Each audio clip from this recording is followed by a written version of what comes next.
কিন্তু এখেতে আমাক বাৰে বাৰে ৰিকুৱেষ্ট কৰিছিল আপোনালোকে যাতে কোনো শাস্তি ভুগিব নালাগে সেয়ে মই পাৰ্চনেলি কেছটোত ইনভলভ হ'বলগীয়া হ'ল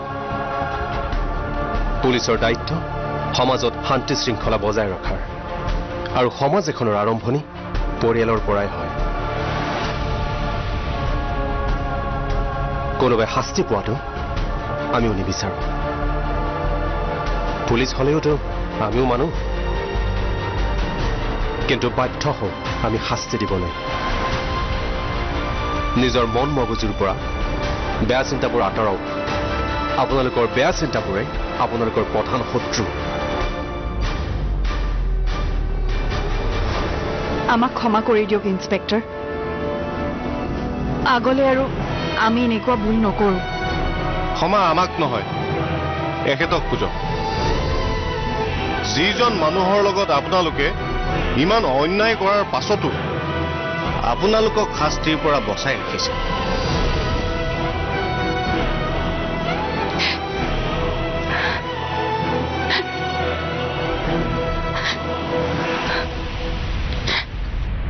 আমাক ক্ষমা কৰি দিয়ক খুৰা আমি বহুত ডাঙৰ ভুল কৰিলো এতিয়াতো আপোনাক ক্ষমা খুজিবলৈ লাজ লাগিছে কিন্তু এয়া আপোনাৰ মহানুভৱতা খুৰা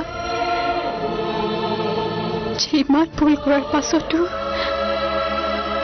আপুনি আমাক শাস্তিৰ পৰা বচালে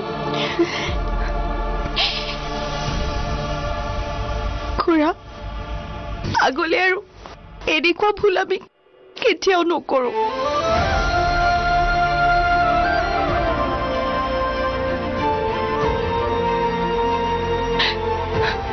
আপোনাৰ মহানুভৱতাই আমাৰ পৰা মনৰ এন্ধাৰ আঁতৰালে আমাক ক্ষমা কৰি দিয়ক খুৰা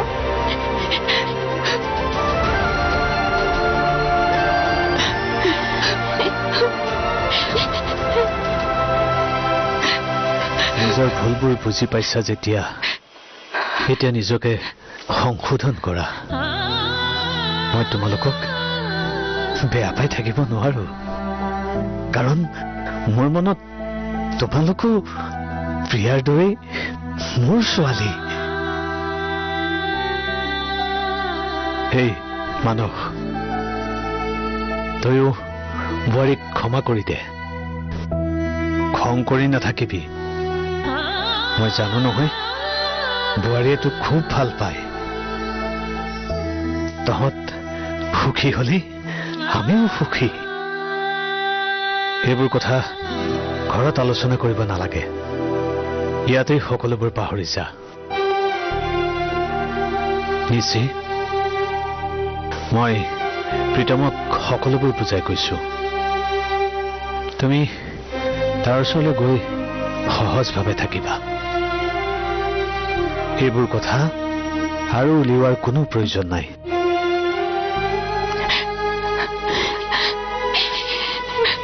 Hey, হ'ব উঠা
খুৰী প্ৰিয়া এইফালে আহাচোন সোনকালে আহা এখেত আহিছে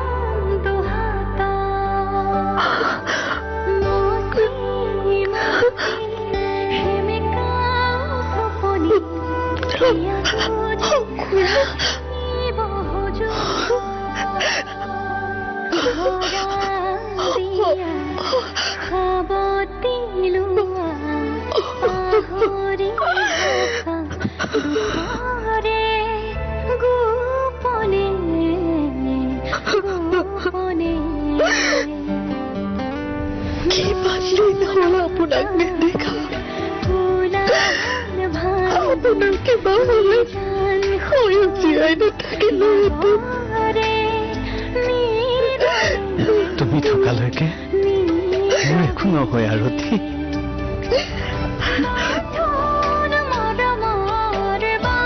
হেই প্ৰিয়া কেনে আছ তই তুমি নোহোৱাকৈ কেনেকৈ থাকিব পাৰিম আৰু এতিয়া মই আহিলো নহয় সকলো ঠিক হৈ যাব এতিয়া সকলো চিন্তা বাদ দিয়া মই সুস্থ শৰীৰে ঘৰখনলৈ আকৌ উভতি আহিলো নহয় ভাবি লোৱা মোৰ এই অপহৰণে ঘৰখনলৈ নতুনকৈ শান্তি ঘূৰাই আনিছে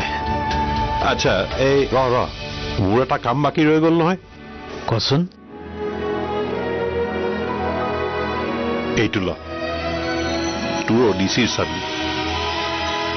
ল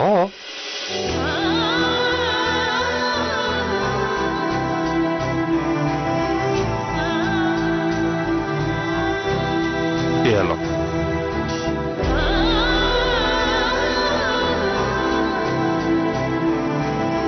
তোৰ অডিচিখন এতিয়াও তেনেকেই আছে দাদা তোক যে মই কেনেকৈ ধন্যবাদ দিওঁ তই মোক কিমান ডাঙৰ উপকাৰ এটা কৰিলি এয়া উপকাৰ নহয় বিনয় এয়া মোৰ কৰ্তব্য তই মোৰ সৰু ভাইৰ দৰে নহয় জানো আৰু প্ৰিয়াও দুদিন পিছত মোৰ ঘৰৰ বোৱাৰী হ'ব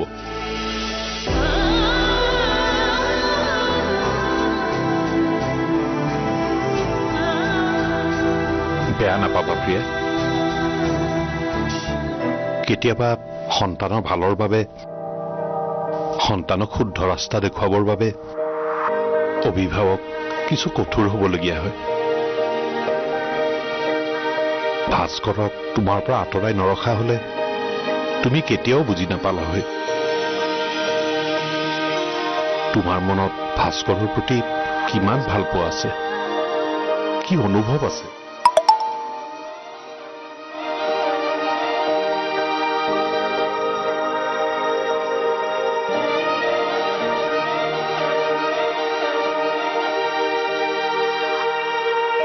এতিয়া সকলোবোৰ ঠিক হ'ল যেতিয়া আমাৰ সকলোৰে বাবে একাপ মজাকে চাহ বনাই আনজা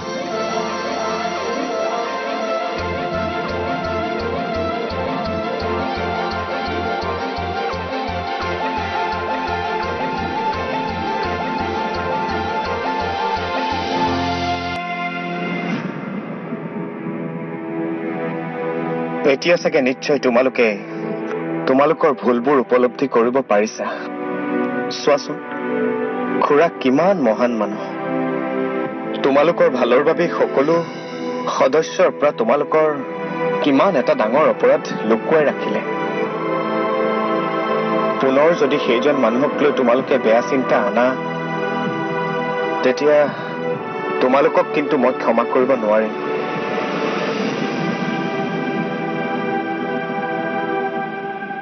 প্ৰীতম দেৰিকে হলেও মই মোৰ ভুলবোৰ উপলব্ধি কৰিছো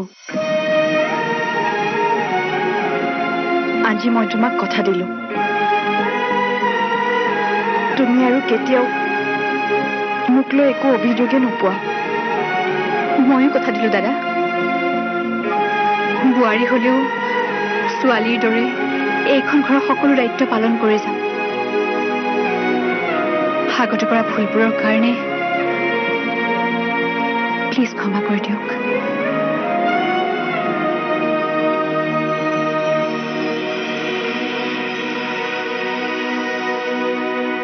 আহা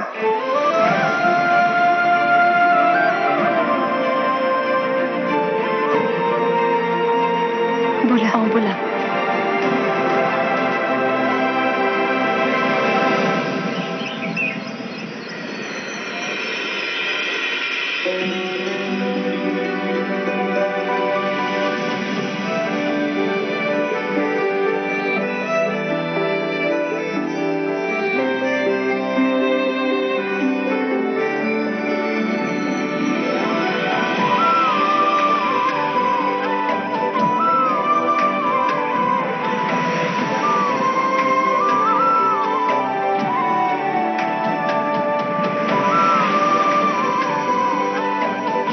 আৰতি আমাৰ বোৱাৰী দুজনীক চোৱাচোন তেওঁলোকক এনেকৈ দেখা পাই মনটো সঁচাকৈ বৰ ভাল লাগিছে দেউতা জীয়াই থকা হলে আজি এই সম্পূৰ্ণ ঘৰখন দেখা পাই কিমান যে সুখ পালেহেঁতেন সঁচাকৈ নিচি আৰু বন্দনাৰ এই পৰিৱৰ্তন দেখি মনটোত বৰ শান্তি পাইছো এনেকুৱা লাগিছে মনৰ পৰা যেনে গধুৰ বুজা নামি গ'ল কৰি শুনা না এই খুৰীয়েৰৰ লগত পিছত কথা পাতিবি আগতে ভালে চা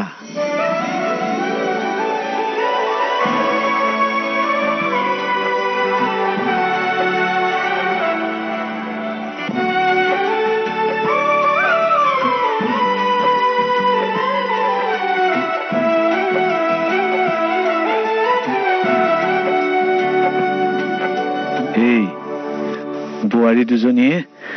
তহঁতৰ ককাৰৰ দিনৰ পৰম্পৰা ৰক্ষা কৰি ঘৰখন ধৰিব বিচাৰিছে তহঁতেও তেওঁলোকৰ মনৰ ভাৱবোৰ বুজি তেওঁলোকক মৰম কৰি ৰাখিবি মানে তোমালোক কৰবলৈ যাবা নেকি কিয় খুৰী আৰু মোক তহঁতে শান্তি নিদিওঁ বুলিয়ে ভাবিছ নেকি হা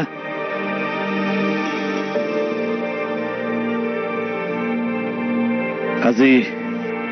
তহঁতক এটা গুৰুত্বপূৰ্ণ কথা কওঁ এই যে তহঁতৰ সনাতন খুৰা আমাক এটা বৰ ডাঙৰ উপকাৰ কৰিলেও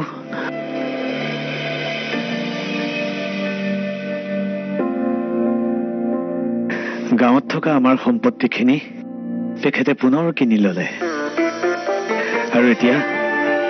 মোৰ হাতত গতাই দিব খুজিছে তহঁতেতো জানই তহঁতৰ দেউতাৰা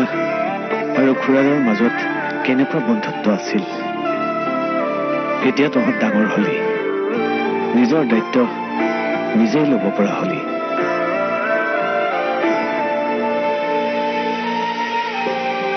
সেয়ে খুৰীয়েৰ আৰু মই গাঁৱৰ ঘৰলৈ ঘূৰি যাম বুলি থিৰাং কৰিছো কি এই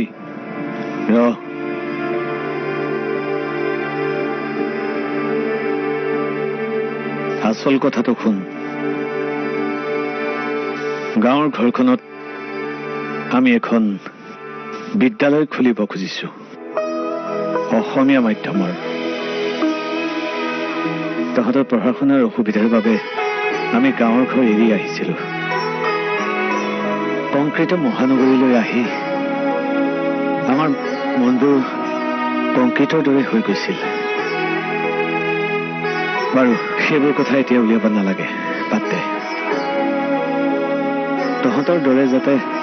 গাঁৱৰ কোনো ল'ৰা ছোৱালীয়ে পঢ়া শুনাৰ কাৰণে কোনো অসুবিধা নাপায় নিজৰ ঠাইতে থাকি যাতে সুন্দৰকৈ পঢ়া শুনা কৰিব পাৰে সেই আমি গাঁৱলৈ ঘূৰি যাম বুলি ভাবিছো। আমাৰ গাঁৱৰ ঘৰখনতেই এখন বিদ্যালয় প্ৰতিষ্ঠা কৰিবলৈ ওলাইছো।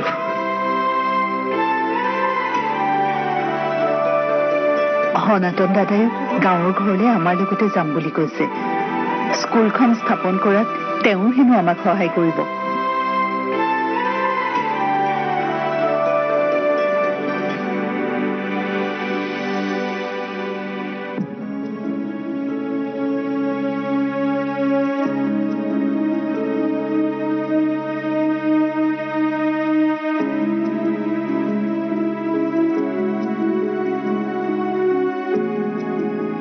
তোমালোকেতো তোমালোকৰ সিদ্ধান্ত দিলাই,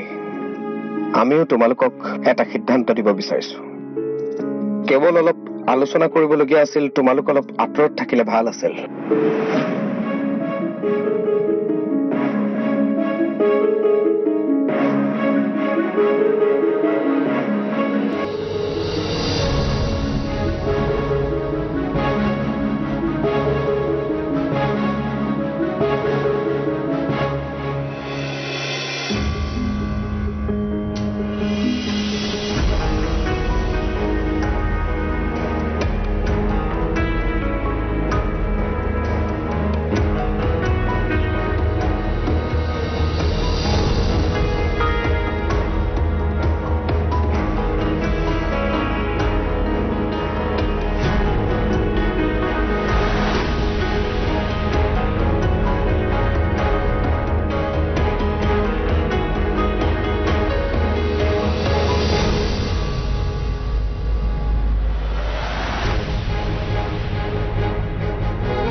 তোমালোকে আমাক ৰেহাই দিলেও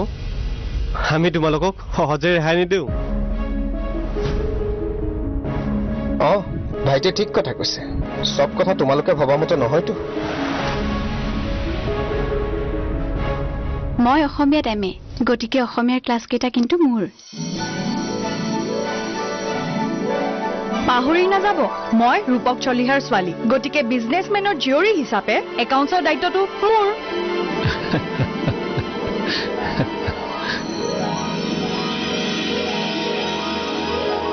তাৰ মানে তোমালোকো আমাৰ লগত গাঁৱলৈ যাবা?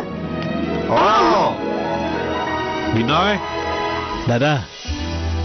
তহঁতে সদল বলে গাঁৱলৈ যাবলৈ ওলালিয়ে হবলা। পিছে মোৰ ল'ৰাৰ কথা কি ভাবিলি? ভাবিছো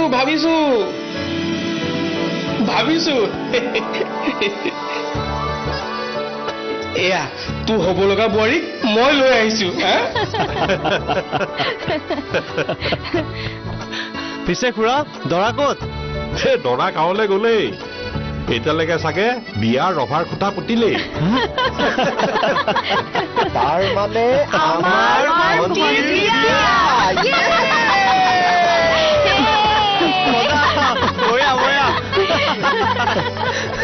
Yay!